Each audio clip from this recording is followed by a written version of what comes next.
Сәлемгердің қайырлы беттімен. Батырлардың ұрпағы бармысыздар, алдына келген жау бірлектеген, артындағы ұрпағы армысыздар, көмейінен ақтарылып жыр кетпеген, көне құлан топырағынан айналайын төріңе күндер келіп күн кетпеген. Бұл құлан тарихтың діңгегіндей, өзіңді сүреттеуге тен жетпеген. Ассалаумағалейкум мұсылмандар, көңілдеріне ешқашан кірнетпеген деп бір амандасып қояйын.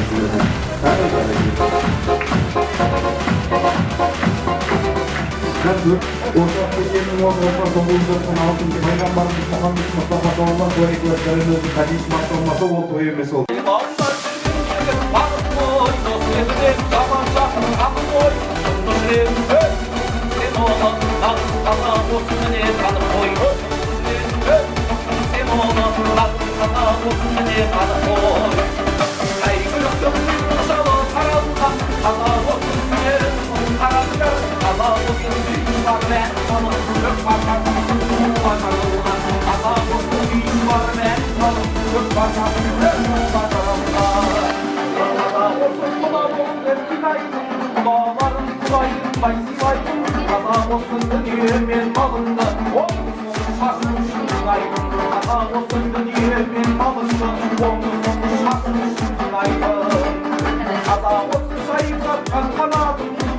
Ерлан Ержан есімді қолыңыз көтеріп, мен де қойыңыз қолаларға хауасы кісілердің сіздерге арнайы жайып жатқан ақтастырған жақсы баласынан дәмден сусынан алып отырмыздар, құрметті құдағалар.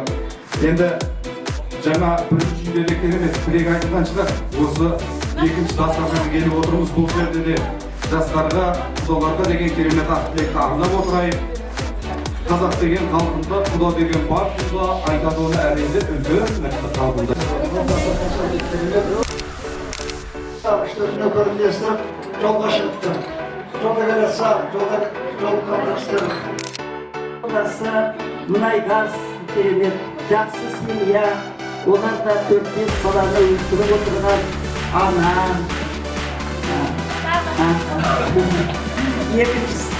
Екіншісі мынау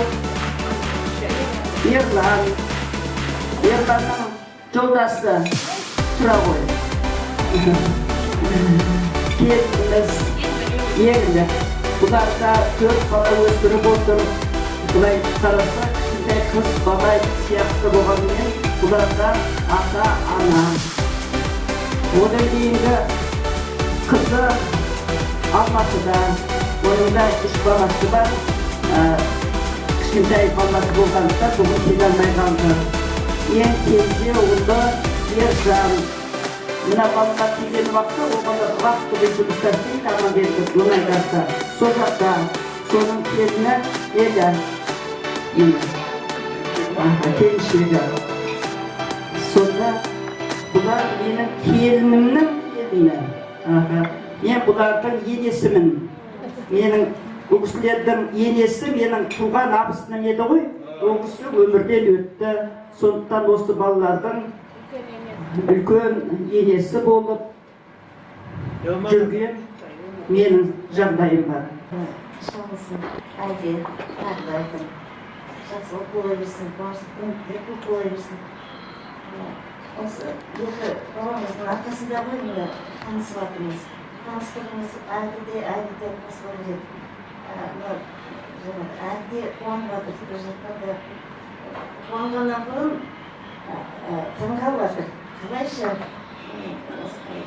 жұдырықтай болып, түгел барлығы үлкен кіші демей, қыздарының барлығы бақытты болсын, еңбектерін көрсетіп, сондай бір үлкен бір құрмет көрсетіп жатыр, ізетін жасап жатыр.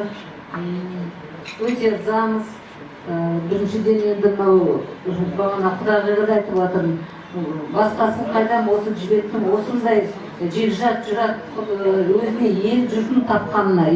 Жаман тәрбие алған жоқ, көбінде нағашылар болғанмен нағашыларда өте еңбекқор, қарапайым, жібектің бойындағы адалдық, еңбекқорлық, содан кейін бір мына өтірік, мынандай артық сөздерге төзімсіздігі, соның Қырған қызғалдақтай қайран жастық қар жауай қазан ұрмай солар екен бұлбылым бір мың күніме батыдай осы тұрған бір күнім қараймын қарайғанға қабанба деп атымды қамшылаймын шабанба деп бұлбылым мың күніме татидай осы тұрған бір күнім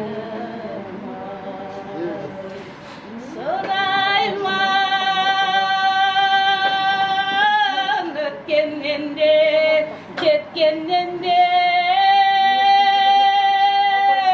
ауыл жібегімнің аман ба деп бұлбылым мың күніме татидай осы отырған бір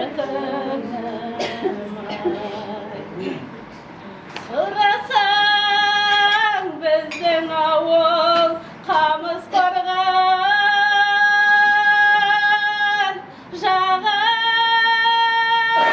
жағалай сол қамысты жаныс қонған бұлбылым мың күніме татидай осы отырған бір күнім өмірі екі жастың ұзақ болсын сіздермен осы жерде табыстырған бұлбылым мың күніме татидай осы отырған бір күнім Бәрекелді қошемет болсын. Қандай керемет дауыс, Бұл кісі ән айтқан кезде бұлбұлдар ұясына кіріп кетеді екен шіркін. Қандай керемет дауыс.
үшін кең басын дастарханға берекелі, басқа адалдық, басқа амандық беріп, Алла абыройымызды аспандатып, беделімізді биіктетіп, тұғырымыздан тайғызбай, еліміз сау, ғұмырымыз ұзақ, ойымыз тойланбасқа. Аумин. Мен бүгін бай болдым. Бәлкім менің артымнан жүгіресіңдер. Сонымен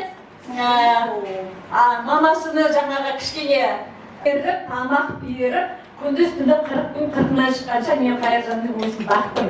Қазір қайным, мінекей осындай күйеу балаларыңыз орталарыңызда. Сүйіңіздер, жақсы көріңіздер, қабылдаңыздар.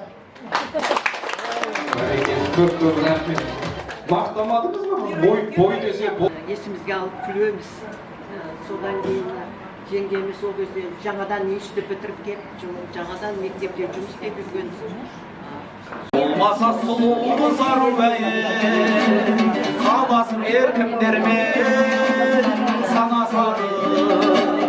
Örüm kalkırken suluğumuzu, örgünde kayranlap kuyurunca. Nakın şırlasa dil jetmeyme, Olguzlar jaralgan ten, olguzlar jaralgan ten.